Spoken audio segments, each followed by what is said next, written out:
Olá pessoal, boa noite, sejam bem-vindos a mais uma edição do Rural Notícias. Vamos aos principais destaques desta quinta-feira, 27 de outubro. Ministério da Agricultura tem novo secretário de Política Agrícola. José Ângelo Mazilio Júnior assume o cargo de Guilherme Bastos. Comissão de Agricultura aprova 2 bilhões de reais em emendas ao orçamento. Entre as propostas, prioridade ao seguro rural. Preço do leite pago ao produtor registra nova queda em outubro. Diferença entre preços do boi e da carne é a menor em 12 meses. Apesar de alto custo de produção, paranaenses estão animados com o plantio da soja, que já passou de 40% no estado. Na previsão do tempo, chuva forte para o centro-sul. E a partir do fim de semana, frente fria pode trazer temporais para a região. E ainda, na segunda reportagem da série Guardiãs do Leite, você vai conhecer a história de uma produtora que largou a cidade e a profissão para se dedicar ao campo e à atividade leiteira. Tem ainda cotações, análises e muito mais. Continue com a gente. Rural Notícias começa agora.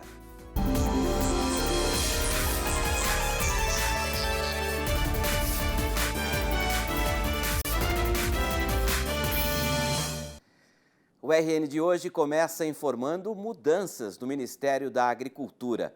A Secretaria de Políticas Agrícolas tem um novo secretário.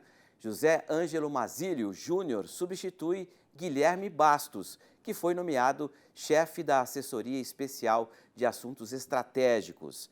A informação foi publicada hoje no Diário Oficial da União. E para entender melhor essa mudança e também falar sobre os desafios do novo cargo, converso agora com o novo secretário de Política Agrícola, o Mazilio, que está lá em Brasília. É um prazer tê-lo aqui no Rural Notícias mais uma vez. Boa noite, tudo bem, Mazilio? Boa noite, Antônio. Prazer é todo meu estar aqui com vocês. Pois é, você conhece bem a função, né? Foi secretário adjunto, além disso ajudou na criação do FIAGRO, também das emissões de certificados de recebíveis do agronegócio em moeda estrangeira. Eu te pergunto, quais são os desafios que você acredita que deve enfrentar agora como secretário? Vamos continuar na toada que a gente está, né, Antônio? A gente parte do princípio que a demanda por alimentos internacional e doméstica vai continuar puxando a oferta, a produção. Então, o que nós temos que fazer? Abrir os instrumentos, abrir os mercados, construir instrumentos que permitam com que o nosso agricultor, a nossa agricultura, o nosso setor responda a esses estímulos de mercado, né? Então, temos que tirar vantagem disso e o nosso trabalho é continuar na toada que a gente vem imprimindo nesses últimos anos.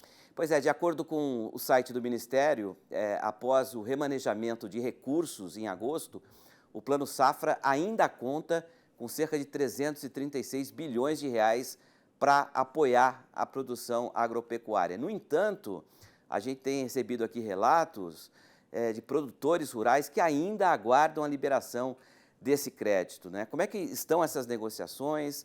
Você, como um novo secretário aí, como é que pode auxiliar nessa questão, hein? Evidentemente que sempre que tiver um dinheiro possível no orçamento, nós vamos buscar. Mas, usualmente, nessa fase do Plano Safra, de um ano agrícola, né, nós estamos chegando na metade desse ano agrícola, o que a gente faz principalmente é remanejar recursos de instituições que estão gastando menos do que o esperado para aquelas que estão demandando mais. A gente remaneja entre linhas de crédito, as que estão mais demandadas recebem dinheiro das que estão sendo menos demandadas, e dentro das exigibilidades que a instituição tem que cumprir. Tem várias subexigibilidades, também a gente faz esse tipo de remanejamento de recursos. Então, nós vamos continuar intensamente trabalhando os remanejamentos de olho para as oportunidades orçamentárias. Não são muitas, a bem da verdade, mas sempre que tem, a gente está ali dentro dos primeiros da fila para poder trazer esse dinheiro para o agro. E em relação ao seguro rural também, que é um ponto importante para o produtor, né? Como é que está a suplementação aí junto ao Ministério da Economia? O seguro rural é peça-chave. Eu diria que hoje é o principal foco do Ministério. Tanto é que nós estamos trabalhando internamente com partes interessadas, partes influentes no agro, para que a gente consiga, por exemplo, as emendas que foram aprovadas hoje, a LOA do ano que vem, no Senado Federal, que você já anunciou como um dos temas. Então, nós precisamos de uma política previsível, constante, plurianual para o seguro rural, dada a importância e a relevância dele, para destravar, inclusive, o crédito, para aumentar a resiliência da nossa agropecuária, da nossa atividade agrícola, para prover o produtor rural de um instrumento fundamental para ele fazer a gestão dos seus próprios riscos, né? Então, essa, vamos dizer, seria a primeira prioridade da nossa gestão até o final do ano, trabalhar junto ao Ministério da Economia, suplementação de verbas. A verba que nós temos hoje, orçamentária, não é suficiente para a gente repetir a área segurada do ano passado, que vai ficar muito abaixo, tendo em vista o aumento dos custos de produção, de se botar uma lavoura de pé. Então, esse assunto virou, como eu falei, a prioridade número 1 aqui do nosso Ministério. Vai ter uma reunião da GEL, como se fala, Junta de Execução Orçamentária, em novembro, e nós vamos lá de novo. Precisamos suplementar o orçamento para a gente poder melhorar o seguro rural para o produtor. Só para a gente encerrar rapidinho, a gente vai falar hoje sobre pecuária leiteira. Você não acha que esse setor precisa de uma política pública de protecionismo mesmo, como existe em outros países? Porque tem muita gente abandonando a profissão, né? Abandonando a atividade por conta de rentabilidade. Qual é a sua prioridade em relação à pecuária leiteira? É assistência técnica, desenvolver as melhores práticas, desenvolver bom material genético, desenvolver a raça. E nós temos essa tecnologia. Hoje, a nossa atividade leiteira, a pecuária leiteira, ela é muito heterogênea. Existem aquela produção que é mais tecnificada, que consegue resultados melhores.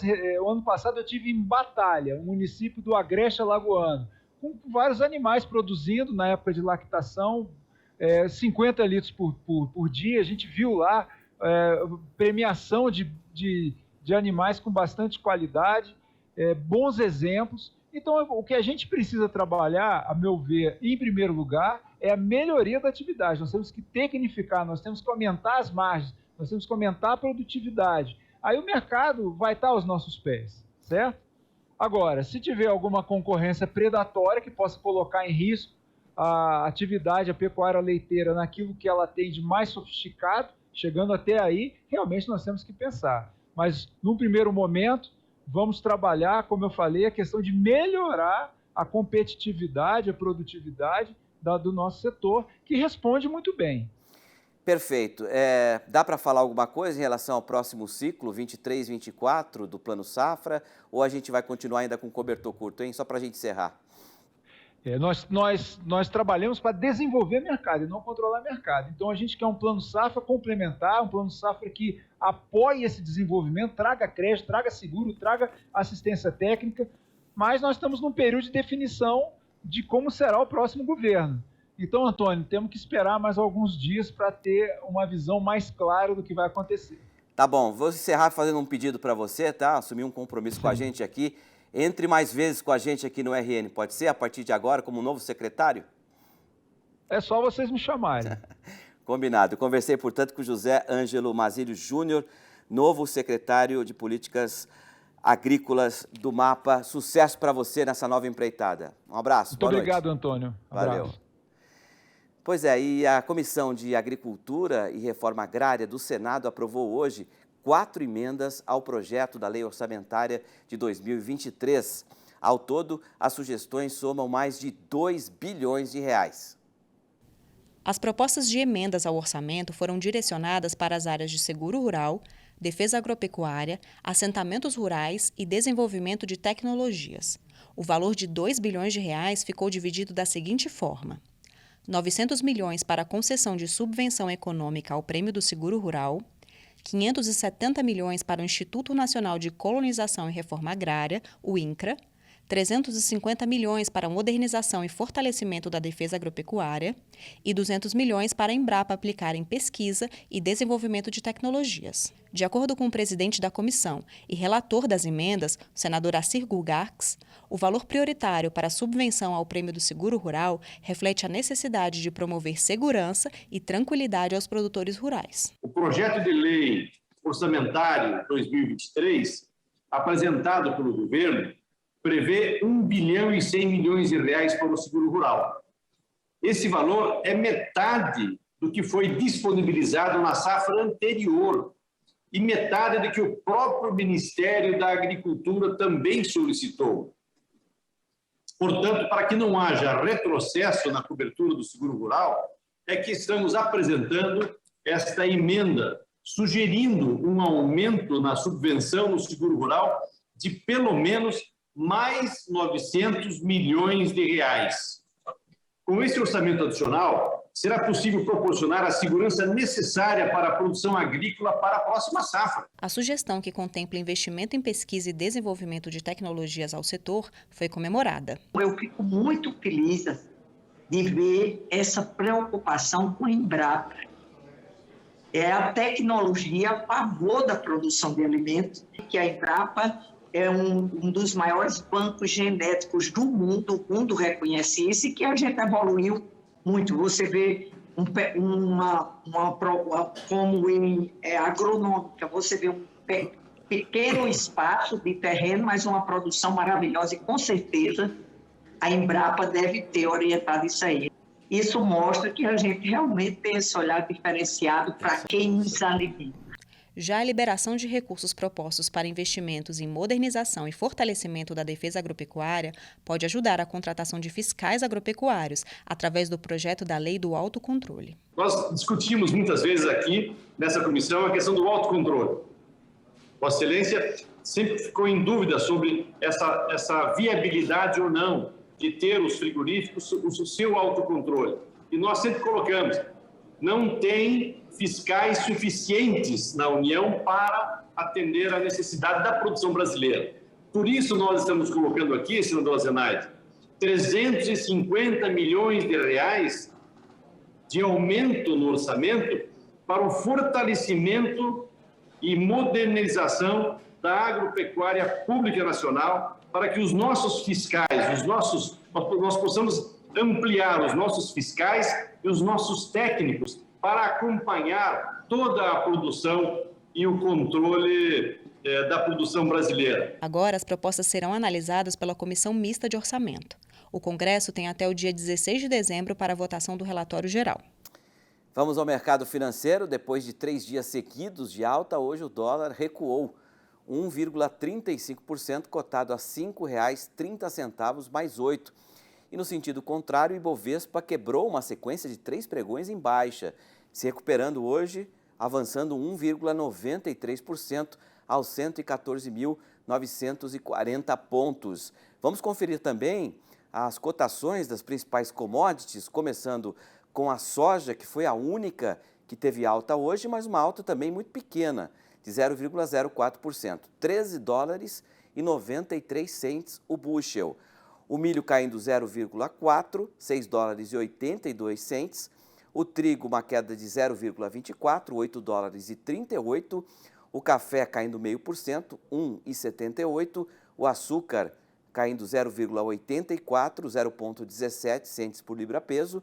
O algodão teve uma queda mais expressiva, quase 3,5%, 0,75 centes por libra-peso. E o suco de laranja caindo 2,60 a $1,98. No mercado nacional, a soja valendo R$ 184,00 a saca, base Rio Grande do Sul, hoje uma queda de R$1.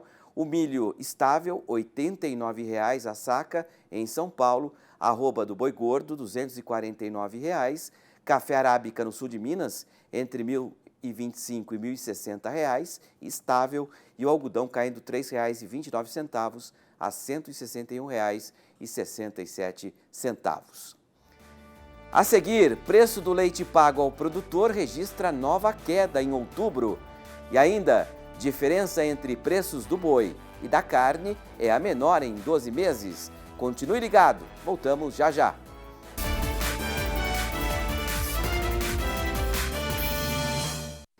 Na segunda reportagem da série Guardiãs do Leite, você vai conhecer a história da Rafaela, que largou a cidade e a profissão para se dedicar ao campo e às vacas. Hoje, a propriedade é uma referência e beneficia todo o leite em queijos e iogurtes.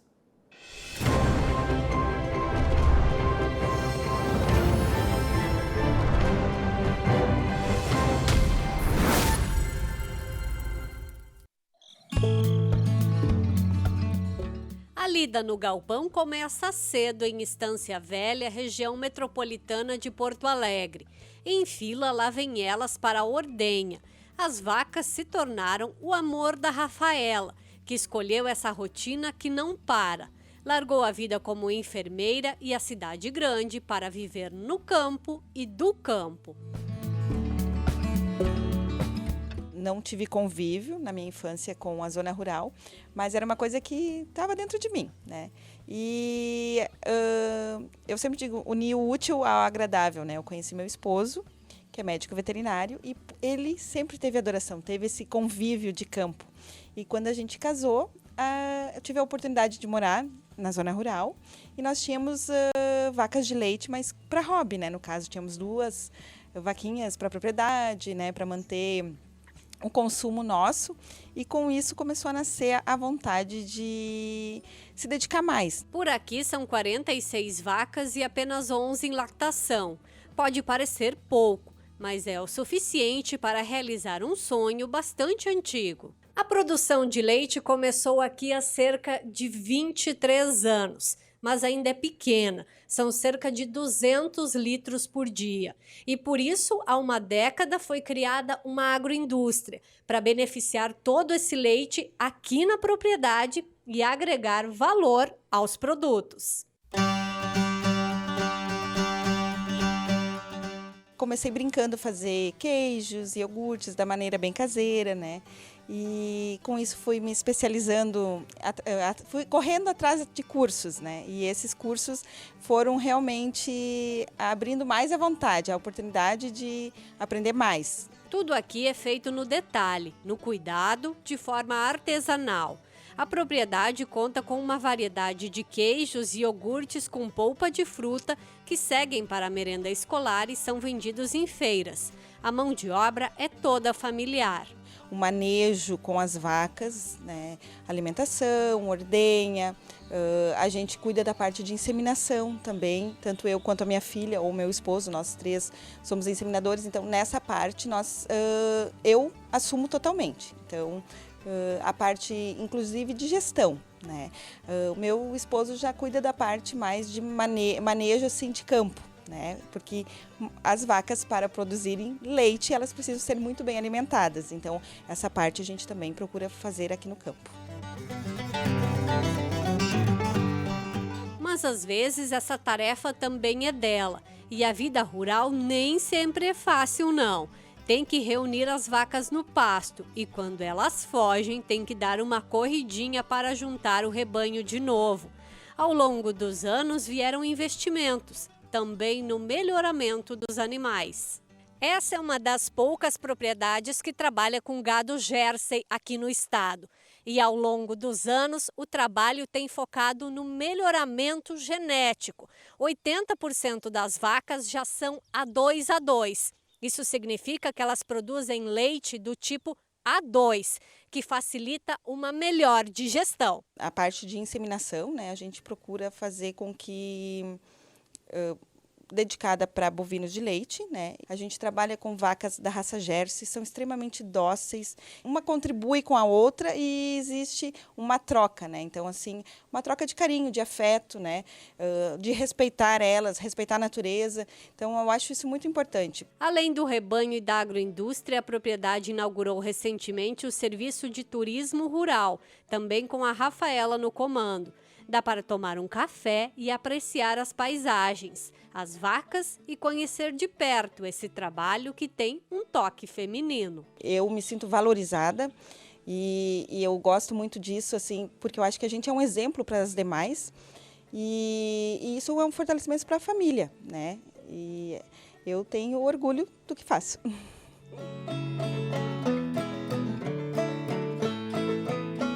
Boa para você, Rafaela. O preço do leite pago ao produtor registrou nova queda em outubro, segundo o Centro de Estudos Avançados em Economia Aplicada, o CEPEA.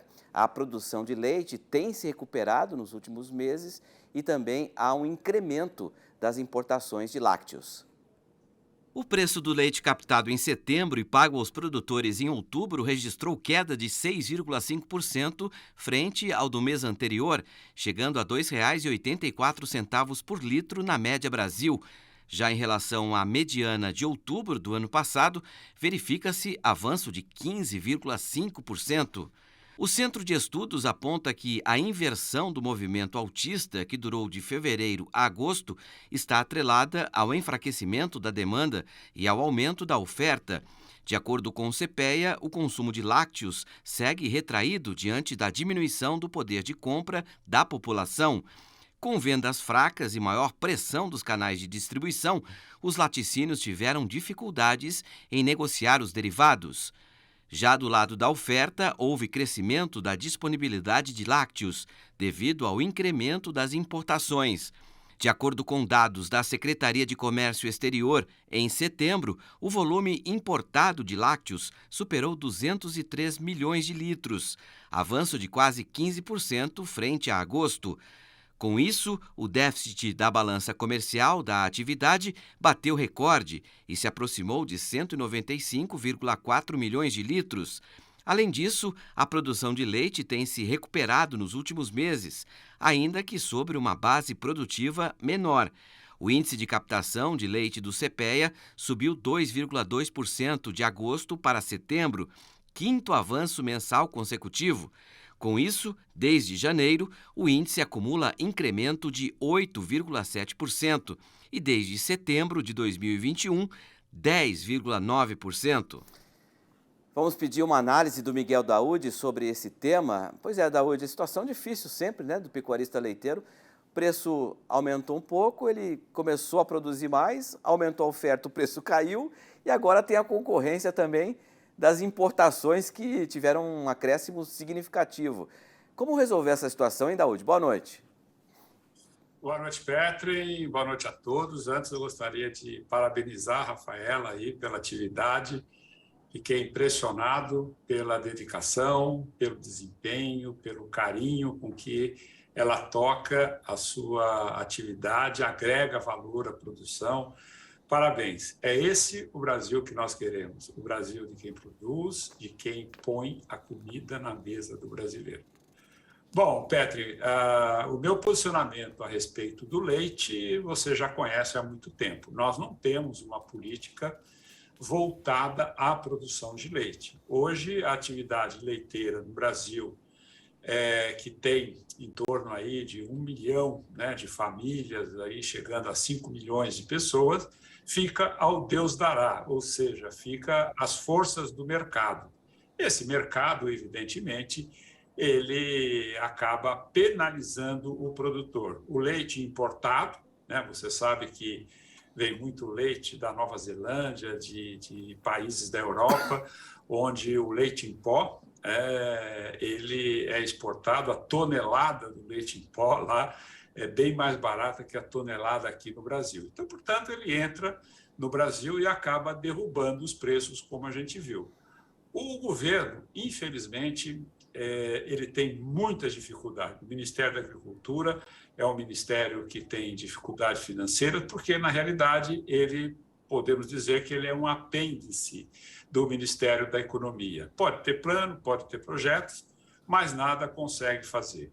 A agropecuária no Brasil hoje, o setor que puxa fortemente, evidente, é o setor exportador, né, que é muito competente também, mas o médio e pequeno produtor, esse que põe a comida, né, na mesa do brasileiro, como o caso da Rafaela, esse aí tem que se virar de uma forma impressionante para poder ter atividade.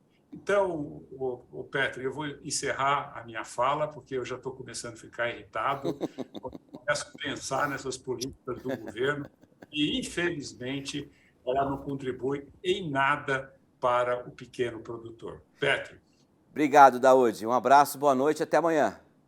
Até amanhã, um abraço. Valeu. Estimada em aproximadamente 127 milhões de toneladas de milho, a colheita do grão na safra 22-23 deve registrar um incremento de 12,5% em relação ao último ciclo. Este aumento, segundo a divulgação da Companhia Nacional de Abastecimento, tende a conter as pressões de uma restrição da oferta do grão no cenário mundial diante de uma menor quantidade do produto norte-americano e de problemas de safra na União Europeia. Essa reportagem completa você confere lá no nosso site, canalrural.com.br. E vamos conferir agora o que mais foi destaque no nosso Giro de Notícias.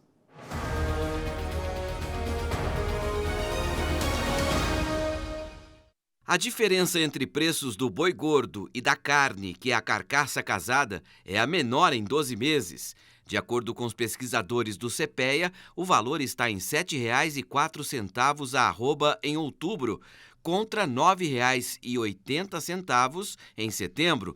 Essa é a menor diferença desde outubro do ano passado, quando a carne chegou a ser negociada a pouco mais de R$ 17,00 arroba acima do boi gordo, mesmo em baixos patamares, por conta do caso atípico de vaca louca. O preço médio do diesel nos postos do Brasil recuou mais de 2% em outubro, ante o valor registrado no final de setembro. O diesel S10 ficou 2,31% mais barato no período, sendo comercializado a R$ 7,06 o litro em média. É o que mostra uma pesquisa divulgada nesta quinta-feira pela TictLog e publicada pela Reuters.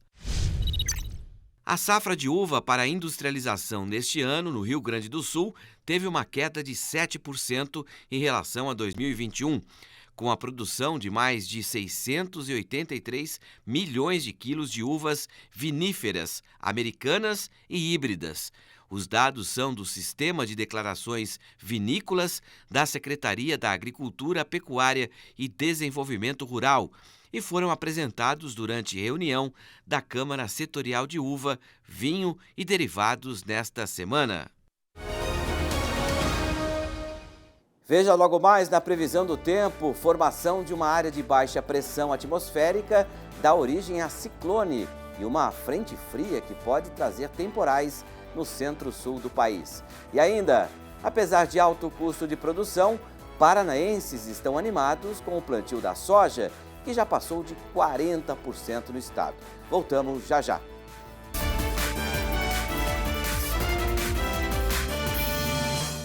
E hoje vamos atender nossa gigantesca audiência lá na Bahia, através do telespectador José Freire, que nos enviou um vídeo pedindo a previsão do tempo para a região de Ibicoara. Vamos ver. Meu nome é José Freire e moro aqui em Ibicoara, na Bahia, Chapada Diamantina. E aí eu gostaria de saber como fica a previsão do tempo aí, de novembro até janeiro.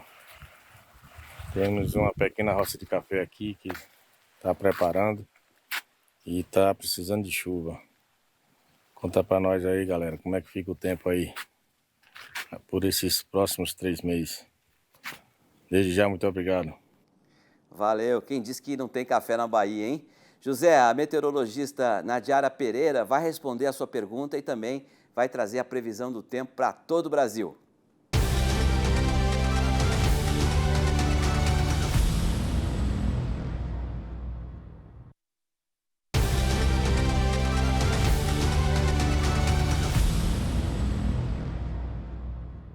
Olá, muito boa noite a todos que nos acompanham. Vamos apresentar então a previsão para o nosso telespectador José Freire, lá para a região de Ibicoara. Olha só, tem previsão para o aumento das chuvas a partir de novembro. A partir de agora, os corredores de umidade devem ser mais atuantes sobre a metade norte do país e com isso as chuvas devem se regularizar. O José falou que falta chuva por enquanto lá na região dele, mas agora a chuva deve vir e deve recuperar a umidade no solo. Para novembro já se esperam episódios de chuva bastante frequentes, principalmente na primeira quinzena. Na segunda quinzena o volume até diminui um pouco, mas a chuva vai continuar garantindo manutenção aí da umidade no solo para as áreas na região de Ibicoara. No decorrer de dezembro também tem previsão de chuvas frequentes. A chuva ocorre alternada com períodos de melhoria, são importantes também, é importante ter períodos com luminosidade para o desenvolvimento das lavouras, mas a gente observa que bons volumes que devem manter o solo bastante encharcado. E até janeiro, pelo menos, tem previsão de chuvas bastante volumosas. Inclusive, aqui em meados de janeiro, tem previsão para uma chuva bastante persistente e volumosa. Inclusive, há um indicativo, risco para ocorrência de períodos de invernada. Tudo isso se deve à atuação do fenômeno Laninha, que tem por característica intensificar os sistemas meteorológicos sobre a metade norte do Brasil. E é por isso que se esperam chuvas acima da média ao longo dos próximos meses sobre a Bahia e também aí para a região, inclusive, para a região de Ibicoara. Agora vamos acompanhar a previsão para os próximos dias em todo o Brasil. Destaque para o retorno da chuva forte para o centro-sul. Já temos uma frente fria avançando que provoca nuvens carregadas entre o sul, São Paulo e Mato Grosso do Sul. E a partir do final de semana teremos a formação de uma área de baixa pressão atmosférica que posteriormente vai dar origem a um ciclone e a uma outra frente fria. Por isso que tem previsão de bastante chuva até o finalzinho do mês de outubro sobre o centro-sul do país. E principalmente no domingo, tem risco para temporais aqui sobre esta área em tom de azul mais escuro do mapa. Os volumes de água podem ultrapassar 100 milímetros e além da chuva ser volumosa, ela pode vir acompanhada por ventania e também por queda de granizo. Então é uma chuva que deve trazer transtornos para algumas lavouras e paralisa as atividades no campo, tanto a colheita das culturas de inverno, como o corte e moagem da cana-de-açúcar e também o plantio de grãos da safra verão. No decorrer da próxima semana, essa frente fria que vai se formar deve avançar rapidamente, espalhando chuvas pelo interior do Brasil e deve concentrar as instabilidades mais uma vez sobre a metade norte, organizando um corredor de umidade da Amazônia entre o norte e o nordeste. Então a gente deve ter aí no início de novembro chuvas concentradas aqui sobre a metade norte do Brasil, com volumes expressivos, inclusive aqui no interior da Bahia, pode chover mais de 70 milímetros.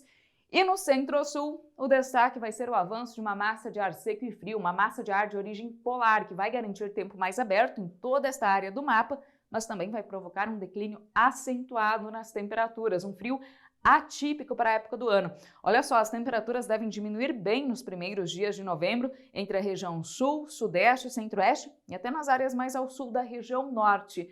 No sul do país, teremos temperaturas baixas, podem trazer risco, inclusive, para a ocorrência de geadas em áreas produtoras. Na campanha gaúcho, nas áreas de Planalto, aqui entre o Rio Grande do Sul e Paraná, a gente pode ter temperaturas aí por volta ou até abaixo de 3 graus, então indica risco para a ocorrência de geadas.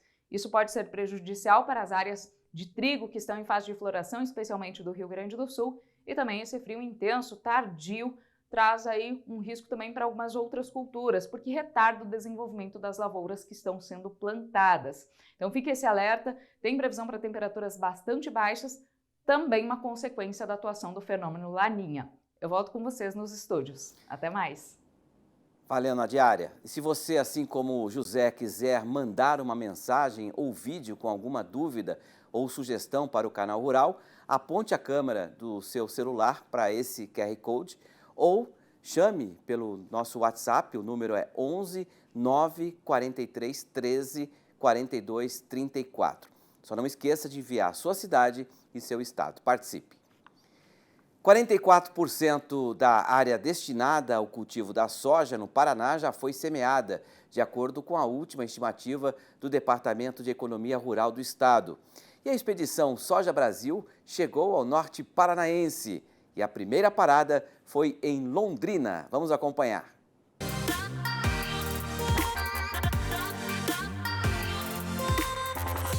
Uma boa palhada, um solo bem cuidado e um clima propício. Estes são alguns dos ingredientes para um cultivo de sucesso. Leonardo Fabiano é produtor de soja no distrito de Lerroville, no município de Londrina.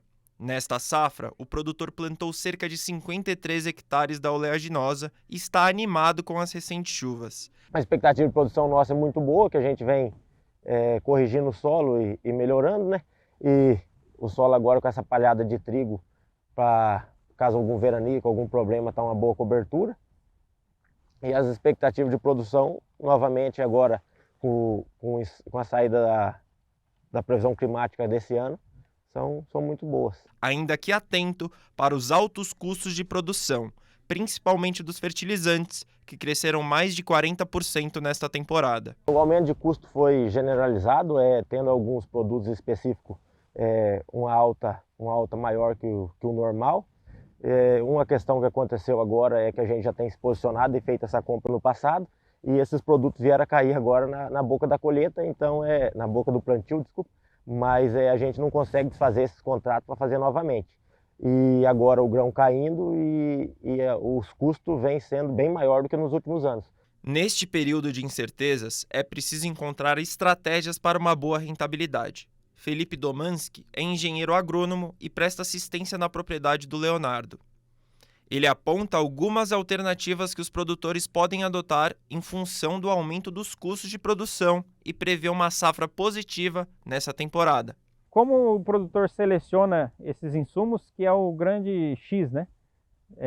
Nem todos os produtores, muitos têm, lógico, mas alguns eu ainda vejo a falta de ter ali um monitoramento um pouco mais detalhado do que ele tem no solo, quais são as reservas de fósforo, de potássio, qual o posicionamento desse elemento, será que o meu fósforo está muito superficial, será que ele está mais aprofundado um pouquinho, o que é melhor. Tem vários trabalhos até da própria Embrapa e várias propriedades que eu mesmo acompanhei, que você observa plantas produzindo mais com teores menores de fósforo, porém esse fósforo está mais aprofundado no solo, porque absorve melhor na questão da profundidade.